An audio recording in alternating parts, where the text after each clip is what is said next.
Please be seated.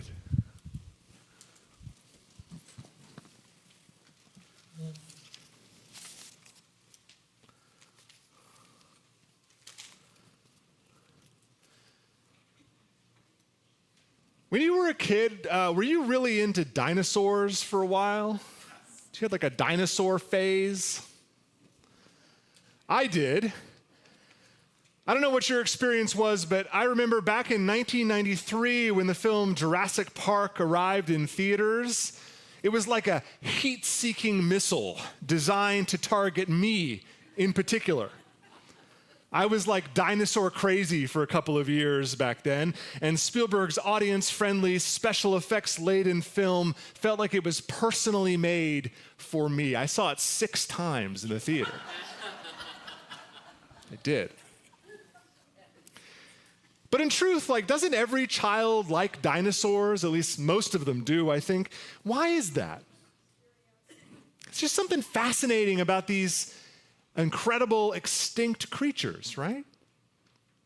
This childhood fascination with dinosaurs, though, betrays a subtle but extremely important change in the history of science, and in fact, the very foundations of modern civilization.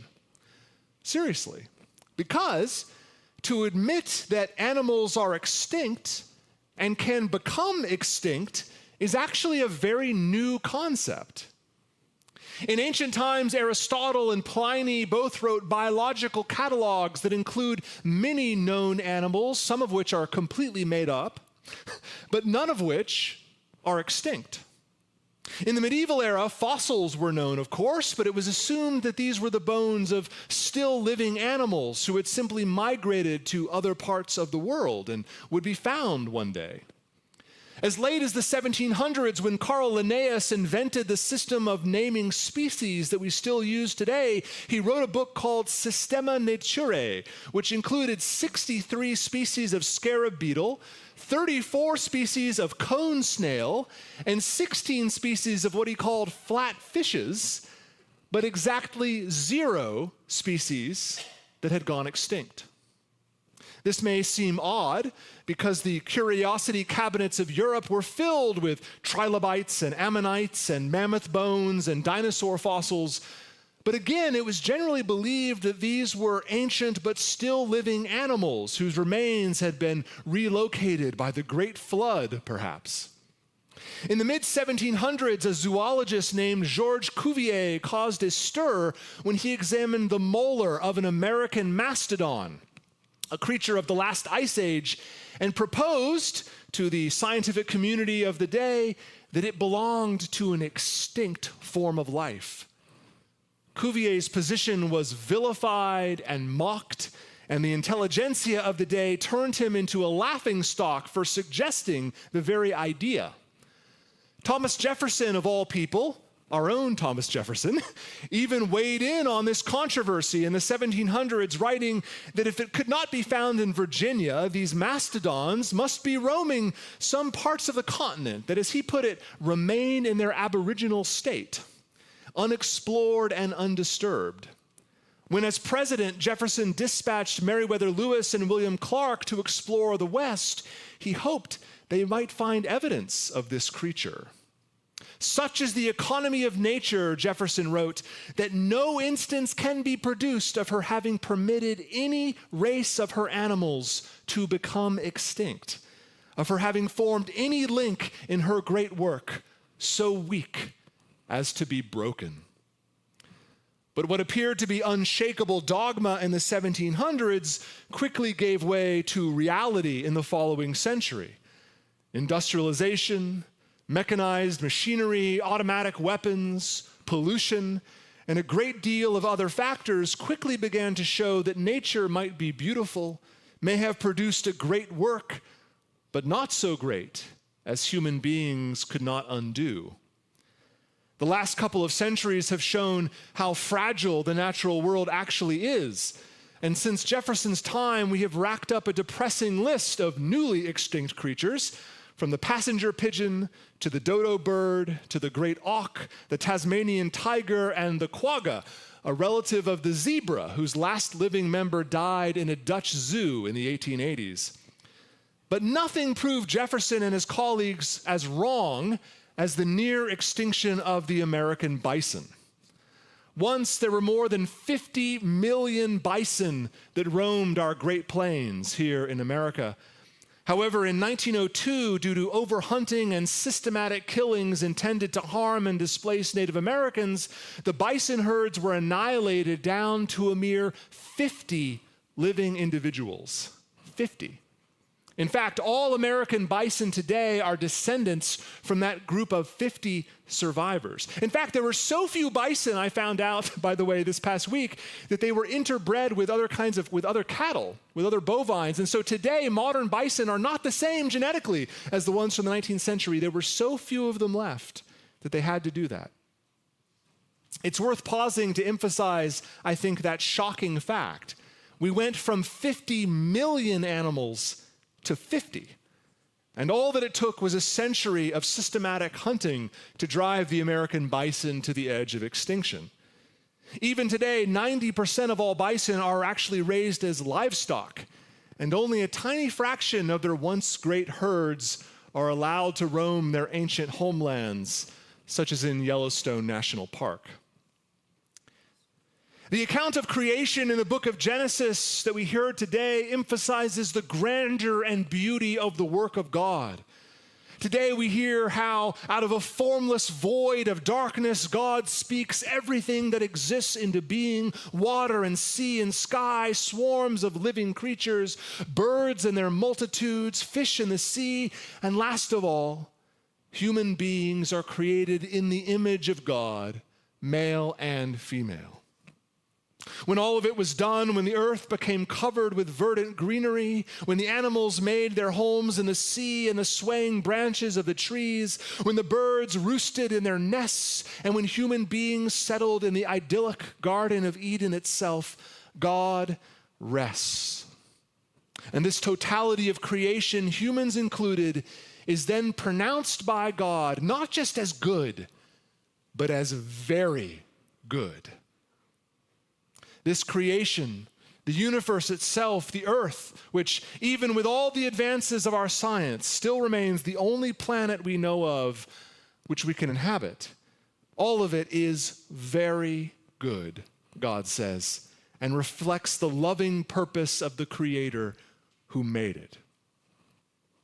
A few years ago, I spent an incredible couple of nights out at Great Basin National Park.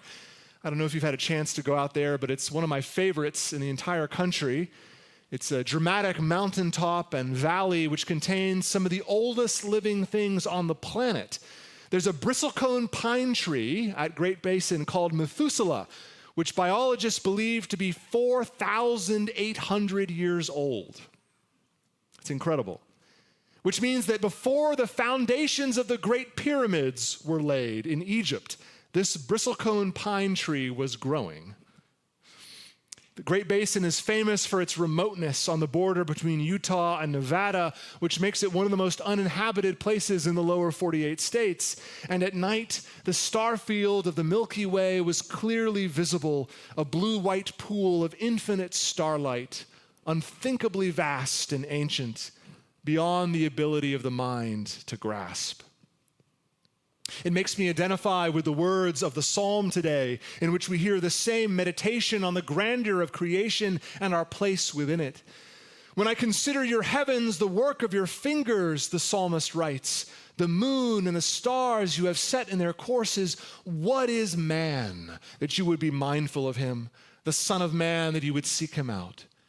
In other words, in the infinite scale of incomprehensible wonder in the universe, who are we? Really. And yet, we are something after all. Humanity has a place of power and privilege in this work. You have made him but a little lower than the angels, the psalmist goes on to say. You adorn him with glory and honor. You give him mastery over the works of your hands. You put all things under his feet. And yet that same power corrupted like many other things by free will, by greed, by covetousness, by the devices and desires of our hearts. That same power over the works of creation often means that we sin against our Creator by defiling that same creation. About 15, 20 years ago, I lived in Western New York, and I don't know if anyone here has been to Niagara Falls. It's a really cool place, but Niagara Falls is like the example of what happens when you don't have a national park service. Because I don't know if you've ever been there, but like right on the edge of Niagara Falls, there's a whole bunch of high-rise hotels.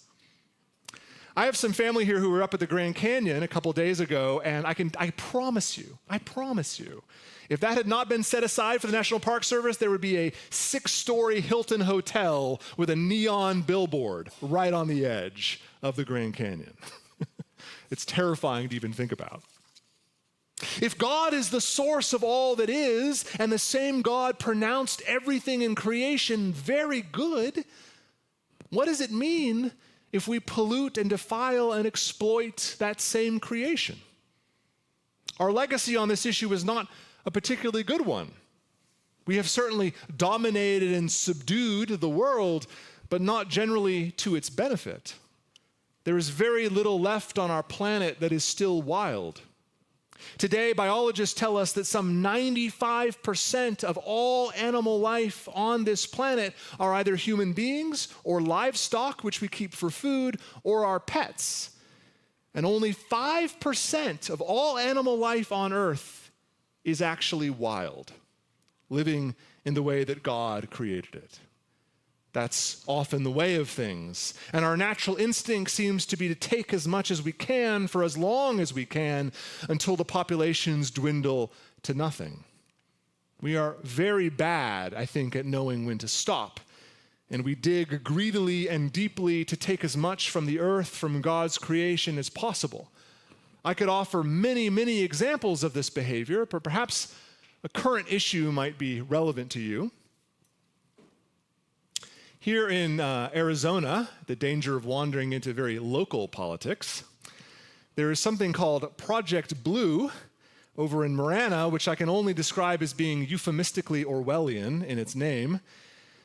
The massive data center is now beginning construction, and it's proposed to be 600 acres in size. To put that in perspective for you, an average super Walmart, I looked this up just for comparison. I don't know if you use units of super Walmarts to describe things, but an average super Walmart is 15 acres, which means that the Marana data center will be the size of 40 super Walmarts. But that's not even the biggest problem. Much more significantly, as I speak these words, the developers are building new wells, hundreds of feet deep, to access the aquifer, water resources already under significant pressure from a record lack of snow in the Rocky Mountains are being directed into the liquid cooling system of this 600-acre behemoth. Groundwater that you and every other person living in southern Arizona quite literally needs to survive will all be drained to generate, I don't know, fake cat photos maybe, or new memes, Instagram facelifts, or worse, at the behest of AI algorithms. 900 megawatts of power is the bill required to keep the facility running, which is just about the average output of a full-size nuclear reactor, or the amount used by 500,000 homes if they all decided to do laundry at the same time. In other words, it's a lot. It will demand, in fact, a shocking amount of power and water, the cost of which will undoubtedly show up in all of our utility bills. But my message today is actually not about that. I'm not a public policy expert, and I'm already speaking of political things, which I am loath to do. But what I am not loath to do is say that from a Judeo-Christian perspective, the truth is that we have been given stewardship of the earth, of God's creation. If creation is the work of God, then it stands to reason that the destruction of that creation is inherently sinful. Stewardship does not mean exploitation, and it certainly doesn't mean destruction. It means caretaking. In Jesus' many parables on this topic, the ones who are lauded as successful stewards are the ones who actually grow the gifts that they are given, who conserve them, not the ones who drain them dry. Harnessing the riches of the earth to improve the lives of the population is one thing, but looting with wild abandon is another entirely. And far too often, I think our view of God's creation is to see it as a resource to be exploited or a treasure to be plundered, rather than a divine work to be lovingly curated and carefully maintained. My hope and prayer is that we, all of us, can be better stewards of the earth that has been given to our care, that we can find ways to live more harmoniously with it, and that we can see the goodness of God in the world around us, not as something to be ransacked, but as a gift to be cherished. God saw everything that he had made, and indeed, it was very good. Lord, our governor, today we ask to help us to protect and conserve the riches and the beauty of your creation, that those who come after us may inherit the goodness of your amazing gifts. In your holy name, amen.